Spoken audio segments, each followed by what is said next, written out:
राजीव गांधी प्रौद्योगिकी विश्वविद्यालय आरजीपीवी को 3 हिस्सों में विभाजित करने एवं नाम परिवर्तन के प्रस्ताव का विरोध तेज हो गया है। इस मुद्दे को लेकर पूर्व युवक कांग्रेस भोपाल के ग्रामीण जिला अध्यक्ष गोपिल कोतवाल ने प्रेस वार्ता कर प्रदेश सरकार के प्रस्तावित निर्णय पर सवाल उठाए। उन्होंने कहा कि आरजीपीवी प्रदेश की तकनीकी शिक्षा की रीढ़ है और पिछले 26 वर्षों में लाखों विद्यार्थियों को शिक्षा देकर मध्य प्रदेश को तकनीकी क्षेत्र में नई पहचान दिलाई है। गोपिल कोतवाल ने कहा कि विश्वविद्यालय को 3 हिस्सों में बांटने से प्रशासनिक खर्च में भारी बढ़ोतरी होगी। नए विश्वविद्यालय बनने पर अलग अलग कुलपति, परीक्षा नियंत्रक, प्रशासनिक अधिकारी और कर्मचारियों की नियुक्तियां करनी पड़ेगी, जिससे हर वर्ष 30 से 40 करोड़ रुपए का अतिरिक्त खर्च आएगा। साथ ही नई बिल्डिंग और इंफ्रास्ट्रक्चर पर करीब 200 करोड़ रुपए खर्च होने का अनुमान है। उन्होंने दावा किया कि वर्तमान में विश्वविद्यालय के पास लगभग 650 करोड़ रुपए की एफडी है,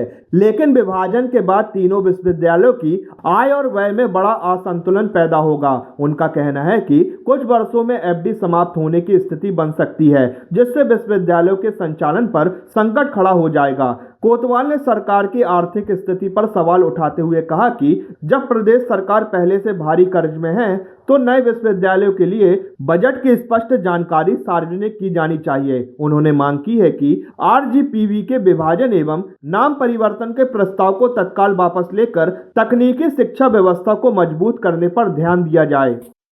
अगर जो नए विश्वविद्यालय जो हम बना रहे हैं, आरजीपीवी को तोड़ के 3 नए विश्वविद्यालय बनाने की बात कर रहे हैं, एक भोपाल रहेगा, एक उज्जैन रहेगा और एक जबलपुर रहेगा।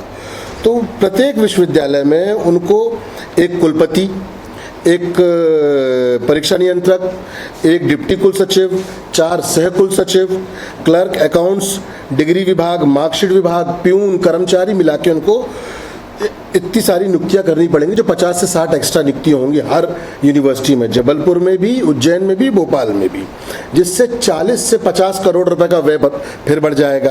पहला पॉइंट तो ये। दूसरा पॉइंट ये है कि जो नई 2 यूनिवर्सिटी बनाएंगे, एक बिल्डिंग तो भोपाल में, एक जबलपुर में और एक उज्जैन में, 200 करोड़ रुपए एक्स्ट्रा देना पड़ेगा। सरकार हमें यह बताए कि वो 200 करोड़ रुपए कहाँ से देंगे इंफ्रास्ट्रक्चर के लिए। 28 वर्ष हो गए, आज तक सरकार ने विश्वविद्यालय को एक भी रुपए अनुदान नहीं दिया है। तो अब जब तोड़ के 3 हिस्सों में करें तो बिल्डिंग बनाने का पैसा कहाँ से देगी सरकार।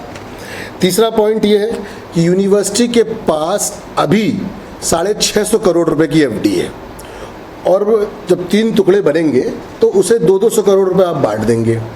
जब नियुक्तियाँ करेंगे, बिल्डिंग बनाएंगे, उसके बाद प्रति वर्ष जो 50 से 100 करोड़ रुपए का अधिक खर्च बढ़ेगा वो एफडी तोड़ के लाया जाएगा। एफडी है 200 करोड़ रुपए की मिलेगी 600 करोड़ बटने के बाद। 4 साल में वो एफडी खत्म हो जाएगी। जब 4 साल में एफडी खत्म हो जाएगी, सरकार फिर कैसे तनख्वाह देगी? यूनिवर्सिटी बंद होने की कगार पे हो जाएगी। तो हमें विश्वविद्यालय से यह मंत्री जी से यह जानना है, मुख्यमंत्री जी से यह जानना है कि इस पे क्या उन्होंने कोई भी स्कीम बनाई है, क्या वो पैसा देंगे, क्या वो कुछ करेंगे, मदद करेंगे? क्योंकि मेडिकल यूनिवर्सिटी तो वो मदद नहीं कर रहा है तो उन्होंने रोक दिया। तो आरजीपीवी के साथ क्या दुश्मनी है?